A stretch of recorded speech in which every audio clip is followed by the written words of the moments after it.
Audrey Downes. 616,709 soldiers died in World War I, World War II, the Vietnam and Korean Wars, according to Niece F. Bryan and Ann Leland, who have both been senior research librarians and specialists for Congressional Research Service for several years, investigated in their book American War and Military Operations Casualties, Lists and Statistics, published in 2015. Every single one of these soldiers died for our freedoms and our liberties and everything that our nation stands for. The burning of the American flag in protest should be banned. First, I'll tell you about what the flag means to people. Then I'll tell you what it represents. And finally, I will explain why the burning of the American flag in protest should be banned. I'll begin with what it means. The American flag is the most important symbol in our country. CNN, a well-known and trusted news resource for several years, presented in their report September 11th Fast Facts on September 2nd, 2019, that 2,977 people died on 9/11. This includes all the firefighters, all the medics, everyone in the towers, and everyone on the plane that day. You guys all know what happened that day, so I'm not going to go into that. But Tim Marshall, who is a foreign affairs reporter for more than 30 years, he stated in his book, A Flag Worth Dying For, published on July 4th, 2018, that when the flag was raised at ground zero, that gave hope to people. I couldn't find how many people left for the military that day, but I know that my father was one of those. And I remember my mom telling me that when that flag was raised, that gave her hope. That reassured her that her husband was going to come home.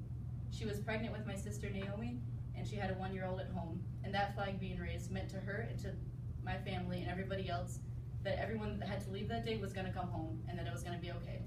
Everyone in America knew that it was going to be all right. And that meant a lot to people. People needed that. It was therapy for them. Tim Marshall also told me about how the demand for flags rose dramatically after that day. And that wasn't because people were mad at America. That's not because they wanted to burn them. It's because they were proud of their country. They were proud that they were still standing even after this, even after the attacks, that they're still going strong today. And that meant a lot to people. Meant a lot to people. That meant to the world to some people. Next, I'll talk about what it represents. Tim Marshall also states how a flag, just any flag in general, represents how everyone is different, but it brings them together. It unifies people through diversity. When you look around this room, there's a lot of different people in here. A lot of people, different genders, different backgrounds. We were raised different ways, different ethnicity. But the flag was meant to bring something that everyone can be recognized through. It brought everyone together.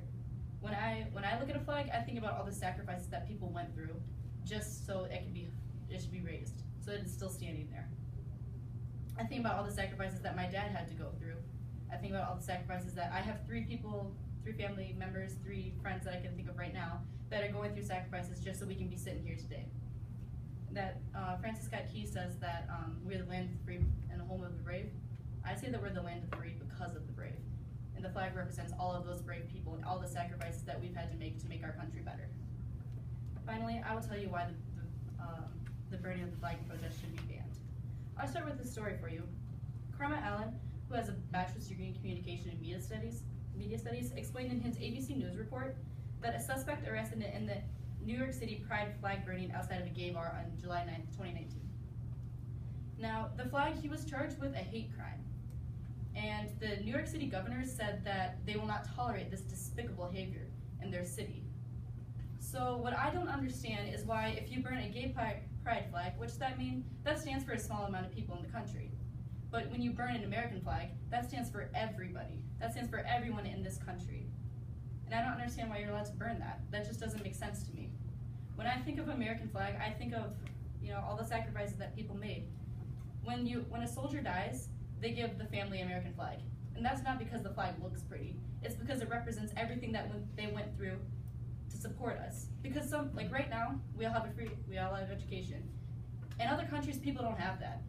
In other countries, people, even little kids, can't go to sleep without fear that they're going to get bombed. We don't have that in this country, and that's because of all the sacrifices that people gave up for us. And for people to burn that, that's not just disrespectful to those soldiers, that's disrespect to all of us. Whenever I think of a flag burning, I think about, if people are there protesting, they're mad about something, they want change. I think about how that's what terrorists wanted, and that's why they burned down the Twin Towers. I think that every time someone burns an American flag, that's an attack on us. And that is disrespectful on so many levels, and that should not be allowed or tolerated anywhere in our country. First, I talked about what the American flag means. Then I talked about what it represented. And finally, I explained why the burning of the American flag and protest should be banned. Next time you look at the flag, it's still standing, think about what people did to make sure that it's still standing there. And remember, freedom isn't free.